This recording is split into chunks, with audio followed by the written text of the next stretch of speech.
Boa noite, você vai ver no Brasil TV de hoje. Postos de combustíveis repassam aumento para as bombas no dia seguinte ao reajuste nas refinarias. André Rezende e André Coelho. Marcelo, o reajuste passa a valer a partir de hoje nas refinarias. Isso representa uma alta de quase 19% só para a gasolina. Os detalhes já aqui no Brasil TV. Oi, Marcelo, o Procon vai fiscalizar os postos que aumentaram antecipadamente o preço da gasolina para saber se houve abuso. Daqui a pouco eu trago os detalhes aqui no Brasil TV. A Polícia Federal faz uma operação no Paraná contra fraudes no INSS. Mônica Dal. Marcelo, a operação investiga um grupo criminoso suspeito de causar um prejuízo de até 17 milhões de reais ao INSS. Daqui a pouco eu volto com os detalhes aqui no Brasil TV. Garimpeiros bloqueiam uma estrada no sul do Pará. Carlos Brito. Marcelo, os garimpeiros protestam contra ações do governo federal no combate à mineração ilegal na região do Rio Tapajós. Já eu volto com mais informações. A Justiça do Acre condena o acusado de matar um adolescente de 16 anos. Sâmia Roberta. Marcelo, Anderson Oliveira da Silva foi julgado à revelia, pegou 17 anos de prisão. Daqui a pouco eu conto essa história no Brasil TV. Uma adutora se rompe e mineiros sofrem com rodízio no abastecimento de água. Flávia Cristine. Marcelo, Belo Horizonte e outros municípios da região metropolitana foram incluídos num rodízio de abastecimento de água depois do rompimento de uma adutora. Eu volto logo mais aqui no Brasil TV com outras informações. Autoridades de saúde começam a rever a obrigatoriedade das máscaras. Oswaldo Nóbrega. Marcelo, a Prefeitura de Campo Grande desobrigou o uso de máscaras ao ar livre, mas manteve a exigência em locais fechados. Daqui a pouco eu volto com os detalhes aqui no Brasil TV. Aracaju divulga o novo calendário de vacinação nas escolas. Tamara Oliveira. Marcelo, Aracaju ampliou as escolas que vão receber a campanha de vacinação contra a Covid. Daqui a pouco, detalhes aqui no Brasil TV. E ainda o aniversário de duas cidades vizinhas em Pernambuco. Beatriz Castro. Marcelo, Olinda e Recife fazem aniversário amanhã. Olinda é mais velha, completa 487 anos. O Recife, 485. Uma rua foi transformada numa galeria de arte para homenagear as cidades irmãs. Daqui a pouco eu conto os detalhes no Brasil TV. Hoje é sexta-feira, 11 de março. Brasil TV já está no ar.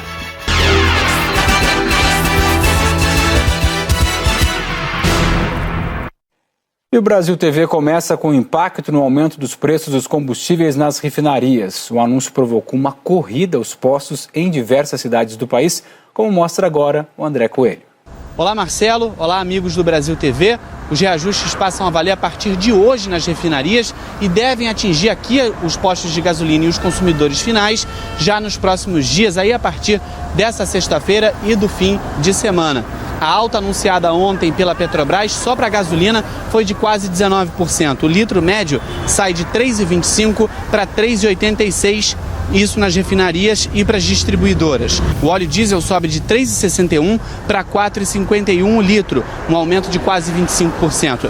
E o botijão de gás de 13 quilos passa de R$ 50,18 para R$ 58,24, uma alta de 16%. Esse anúncio já fez muita gente correr para os postos. Desde quinta-feira, muita gente veio ao Rio de Janeiro tentando encher o tanque para garantir a gasolina mais barata antes do reajuste. Tô correndo para abastecer, como eu sou motorista de aplicativo, né, cara? Cada vez mais tá ficando difícil da gente trabalhar, né? Daqui uns dias a gente vai desistir, cara, que não tá dando não. Estou abastecendo agora, nesse exato momento, porque foi o preço mais barato que eu encontrei no trajeto que eu acabei de fazer dentro do Rio de Janeiro agora. Entendeu? São 00:20 e eu, sem querer, achei o preço com o posto de gasolina com o melhor preço. Tá difícil manter o carro com o preço do combustível que tá. Agora vai ficar mais guardado do que eu, agora só mesmo para... Vou abastecer agora só para necessidade mesmo, bem suprema. Ao anunciar essa alta, a Petrobras informou que não havia repassado de imediato o avanço dos preços de petróleo e derivados nas últimas semanas. Ao todo, foram 57 dias sem aumentos na gasolina e no diesel e 152 dias sem aumento no caso do gás de cozinha. A alta dos preços do petróleo se agravou depois do começo da guerra na Ucrânia, mas a escalada de preços dos combustíveis no Brasil vem desde o ano passado. Em 12 meses, a gasolina já teve uma alta de 42%, 45% de alta no óleo diesel e 31% no preço do botijão de gás. Tudo isso pressiona bastante o orçamento das famílias e, a gente sabe, a inflação do país. Volto com você, Marcelo. E por isso o Procon de Alagoas vai fiscalizar os postos que aumentaram o preço da gasolina antecipadamente em Maceió. Quem explica pra gente é André Rezende. Oi, Marcelo, isso mesmo. Muitos motoristas foram pegos de surpresa ontem com o reajuste dos preços dos combustíveis já nas bombas. Por isso, o Procon de Maceió vai fiscalizar os postos que aumentaram antecipadamente para saber se houve abuso. Os empresários só poderiam repassar este aumento da gasolina e do diesel se tivessem recebido do distribuidor com valor reajustado. Mas vários postos mudaram os preços antes da data anunciada pela Petrobras, que só entrou em vigor hoje. O Procon vai solicitar aos empresários cópias das notas fiscais de compra dos postos, que é o documento que foi emitido pelas distribuidoras de combustíveis. A ausência das notas fiscais também servirá como prova da prática abusiva contra o consumidor. Para tentar abastecer antes do reajuste, muitos motoristas fizeram filas nos postos da capital alagoana, mas já encontraram a gasolina na casa dos R$ 7,00, bem acima do preço médio que vinha sendo praticado horas antes, que era de mais ou menos R$ 6,00. O Procon também vai investigar as denúncias feitas por consumidores nos seus canais e nas unidades de atendimento. Marcelo. Uma operação da Polícia Federal cumpriu mandados de busca e apreensão contra um grupo criminoso investigado por causar prejuízos de até 17 milhões de reais ao INSS. Mônica Dal.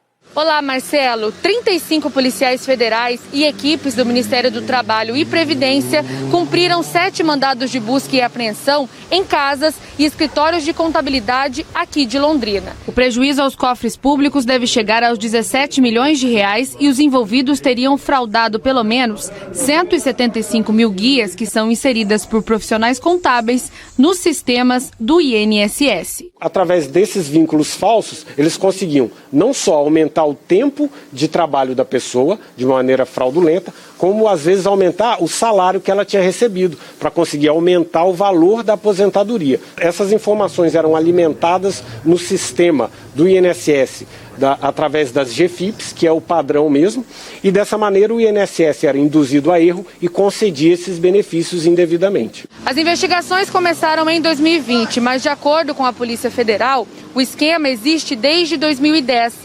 A Polícia Federal vai continuar investigando para saber se os beneficiários agiram de má fé. Ainda assim, todos estão sendo notificados para devolver todos os valores recebidos ao longo desses pagamentos. Ainda segundo a Polícia Federal, os profissionais continuam trabalhando, mas há a possibilidade de mandados de prisão serem emitidos. Eles podem responder pelos crimes de estelionato qualificado e organização criminosa. Marcelo.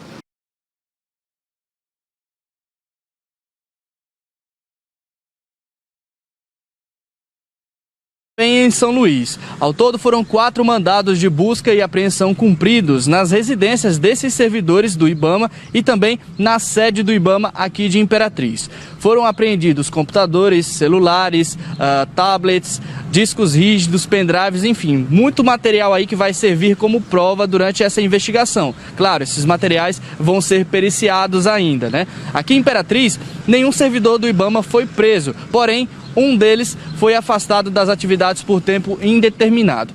Uma informação importante que foi divulgada pela Polícia Federal aqui de Imperatriz é de que esses servidores que estavam negociando carga ilegal de madeira, estavam vendendo madeira que era apreendida, eles lucraram muito com esse esquema. Aproximadamente, de acordo com a Polícia Federal, 100 caminhões foram liberados somente no ano de 2020. Cada caminhão desse era liberado por quantias aí entre 20 e 30 mil reais. Então, só no ano de 2020 foram mais de 100 caminhões liberados aí por esses servidores. A informação que a gente tem é de que a investigação vai continuar, já que ela ainda não foi finalizada e tem muita coisa ainda para ser apurada, inclusive se há a participação de mais servidores dentro deste esquema. A gente volta com você, Marcelo. Garimpeiros bloquearam a BR-163 em Itaibuna, que fica no sul do Pará. Carlos Brito conta que eles protestam contra ações do governo federal no combate aos garimpos ilegais na região do Rio Tapajós. Olá, Marcelo. Os manifestantes pedem o fim das operações de combate a garimpos ilegais na região do Rio Tapajós, no oeste do Pará. A interdição da rodovia começou à meia-noite desta sexta-feira. Segundo a Polícia Rodoviária Federal, cerca de 200 pessoas participam do protesto. Apenas carros oficiais e ambulâncias estão autorizados a passar. Caminhões já formam uma fila ao longo da BR-163. Nas últimas semanas, diversas operações da Polícia Federal, IBAMA e Força Nacional foram realizadas para combater o garimpo ilegal na região. Máquinas foram destruídas. A atividade de mineração avança sobre o Rio Tapajós e causa diversos prejuízos ambientais. Um relatório da Polícia Federal divulgado no mês passado concluiu que a mudança de cor nas águas do Rio Tapajós, em Alter do Chão, em Santarém, foi provocada pelo garimpo e desmatamento na região. Eu volto com você, Marcelo. A Justiça do Piauí condenou um homem acusado de mandar matar a ex-namorada a 27 anos de prisão. Quem tem os detalhes é o Renan Nunes, direto de Teresina. Oi, Marcelo. Olá, os amigos que acompanham o Brasil TV. O tribunal condenou José Lima Chaves a 27 anos de prisão em regime fechado. Os jurados entenderam que ele foi o mandante do assassinato da ex-namorada Caroline Silva Santos, que aconteceu em julho de 2017, aqui em Teresina, capital do Piauí. Além dele, o executor Davi Maclin Magalhães Guimarães também foi condenado, porém a uma pena menor, 13 anos e 9 meses de prisão. Ele inclusive confessou ter participado do crime. A juíza responsável pelo caso lembrou que contra José Lima pesaram outras acusações, como crimes de homicídio, tráfico de drogas e porte ilegal de arma. A maioria dos jurados votou pela condenação dele, já que o crime ocorreu por motivo fútil e foi qualificado como feminicídio, o que agrava a pena. A defesa de José Lima Chaves entrou com recurso, mas não apresentou os motivos. Marcelo, eu volto com você. No Acre, a Justiça condenou um acusado de matar um adolescente em Rio Branco. Sâmia Roberta. Marcelo, o Anderson de Oliveira da Silva, acusado de matar um adolescente de 16 anos aqui no Acre em fevereiro de 2019, foi julgado à revelia e pegou 17 anos de prisão, em regime inicial fechado por homicídio qualificado e receptação. Na época, a polícia disse que os dois faziam parte de grupos criminosos rivais e que o Anderson teria sido atingido nas costas. Ainda na época, a defesa do acusado disse que ele foi baleado nas costas e perdeu o movimento das pernas e, por isso, ganhou prisão domiciliar. Ele trocou de endereço e não comunicou à justiça. Marcelo, é com você. Desde que uma adutora se rompeu, no dia 1º de março, moradores de Belo Horizonte, da região metropolitana, vivem uma crise no abastecimento de água. A Flávia Cristine conta que começou, inclusive, um rodízio emergencial no fornecimento para tentar resolver o problema. Olá, Marcelo. Faz muito calor aqui em Belo Horizonte e há 4 dias algumas regiões da cidade passam por um rodízio no abastecimento de água. Inclusive afeta cidades também da região metropolitana. A previsão é que o rodízio vá até o dia 20. A Copasa explica que a medida é necessária para correção em uma adutora que se rompeu. A previsão é que a obra seja concluída no dia 18 e depois disso a empresa tem mais 2 dias para normalização do serviço. Até lá, a previsão, a estimativa é que 2 milhões de pessoas sejam impactados de alguma forma em bairros de Belo Horizonte e em algumas cidades da região metropolitana. Volto com você, Marcelo. Veja a seguir, autoridades de saúde começam a rever a obrigatoriedade das máscaras. Oswaldo Nóbrega. Marcelo, a Prefeitura de Campo Grande desobrigou o uso de máscaras ao ar livre, mas manteve a exigência em locais fechados. Daqui a pouco eu volto com os detalhes aqui no Brasil TV. Aracaju divulga o novo calendário de vacinação nas escolas. Tamara Oliveira. Marcelo, Aracaju ampliou as escolas que vão receber a campanha de vacinação contra a Covid. Daqui a pouco, detalhes aqui no Brasil TV. E tem também o aniversário de 2 cidades vizinhas em Pernambuco. Beatriz Castro. Marcelo, Olinda e Recife fazem aniversário amanhã. Olinda é mais velha, completa 487 anos. O Recife, 485. Uma rua foi transformada numa galeria de arte para homenagear as cidades irmãs. Daqui a pouco eu conto os detalhes no Brasil TV.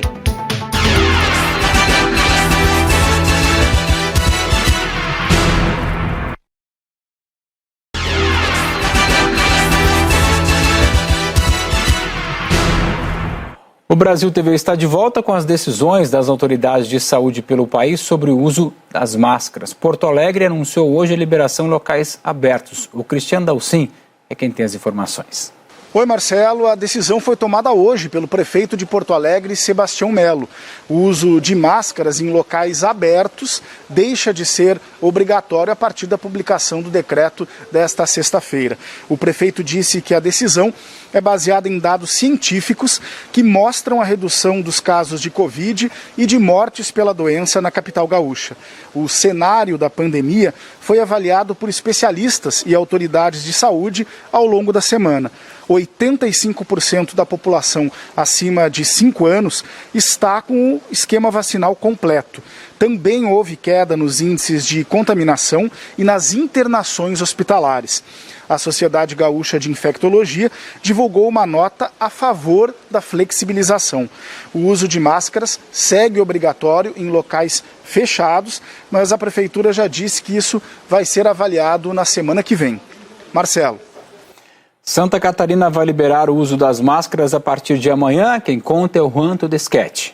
Olá, Marcelo. O governador Carlos Moisés publicou em uma rede social um vídeo em que ele anunciou a desobrigação do uso da máscara. Se mantém, então, a recomendação, mas não mais a obrigatoriedade do uso da máscara em Santa Catarina. Esse anúncio deve acontecer oficialmente a partir de sábado, dia 12 de março. Exatamente a data em que foram registrados os primeiros casos de Covid-19 aqui em Santa Catarina, lá em 2020, há 2 anos. O Conselho das Secretarias Municipais de Saúde aqui de Santa Catarina é a favor dessa medida da desobrigação do uso da máscara, entende que esse é o momento adequado para isso, mas também reforçou a recomendação do uso da máscara, especialmente em locais com alto risco de contaminação. Uma outra sugestão do Conselho é que os municípios atuem na busca ativa, principalmente na vacinação do público infantil, que ainda é considerada baixa aqui em Santa Catarina. O governo do estado também anunciou que o decreto, que deve ser anunciado ainda nesta sexta-feira, deve também falar sobre outras questões relacionadas a atividades econômicas e não somente sobre a desobrigação do uso da máscara. É claro que a gente vai continuar acompanhando. Marcelo. Em Mato Grosso do Sul, a Prefeitura de Campo Grande desobrigou o uso de máscaras ao ar livre. A medida começou a valer hoje. As informações agora com Oswaldo Nóbrega. Oi, Marcelo. Essa flexibilização foi publicada hoje no Diário Oficial de Campo Grande. O município informou que tomou a decisão porque teve redução na taxa de positividade para a Covid entre os meses de janeiro e março. E também porque 73% da população foi imunizada com pelo menos 2 doses da vacina contra a Covid. A Prefeitura informou ainda que a liberação do uso da máscara ao ar livre pode ser revogada a qualquer momento, dependendo da situação epidemiológica do município. Em locais fechados, em Campo Grande, o uso da máscara continua obrigatório. Na quinta-feira, o governo do estado já havia retirado a obrigatoriedade do uso de máscara em ambientes fechados. E desde o fim do ano passado, não havia mais, por parte do Executivo Estadual, a exigência em relação aos locais abertos. Eu volto com você, Marcelo. Já o Ministério Público da Paraíba recomendou que a Prefeitura de Campina Grande não suspenda o uso de máscaras no município no próximo decreto da cidade. A Zúlia Davi é quem explica. Oi, Marcelo. A recomendação do Ministério Público da Paraíba foi para que a Prefeitura de Campina Grande não suspenda o uso de máscaras em ambientes abertos. A medida estava prevista para ser publicada no decreto do município ainda esta semana. Segundo o Ministério Público, a Prefeitura de Campina Grande deve se abster de emitir um decreto que seja menos restritivo do que o que está valendo aqui no estado, que obriga o uso de máscaras tanto em ambientes abertos enquanto fechados. Segundo o Ministério Público, a Prefeitura de Campina Grande tem até 24 horas após a notificação da recomendação para dizer se vai ou não acatar o que diz o documento. E em caso de descumprimento, o Ministério Público informou que deve tomar as providências extrajudiciais ou judiciais para resolver essa questão. Além de Campina Grande, o município de Princesa Isabel, no sertão da Paraíba, já tinha feito essa liberação do uso de máscaras para não serem usadas em ambientes abertos. Mas o município também recebeu uma recomendação do Ministério Público para voltar atrás na decisão. Marcelo. A Prefeitura de Vitória derrubou a exigência da apresentação do passaporte de vacinação. Álvaro Guareschi. Olá, Marcelo. Desde quarta-feira dessa semana, uma lei municipal proíbe a obrigatoriedade do comprovante de vacinação para acesso a bares, restaurantes e eventos aqui em Vitória. A medida vai na contramão de uma portaria do governo estadual de janeiro desse ano, que determina a exigência do passaporte vacinal nesses locais.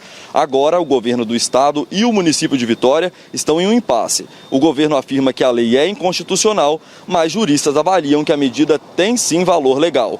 A Procuradoria do Estado está analisando qual providência pode ser tomada neste caso, mas, por enquanto, a obrigatoriedade do passaporte vacinal em bares, restaurantes e eventos em Vitória segue suspensa. Eu volto com você no estúdio.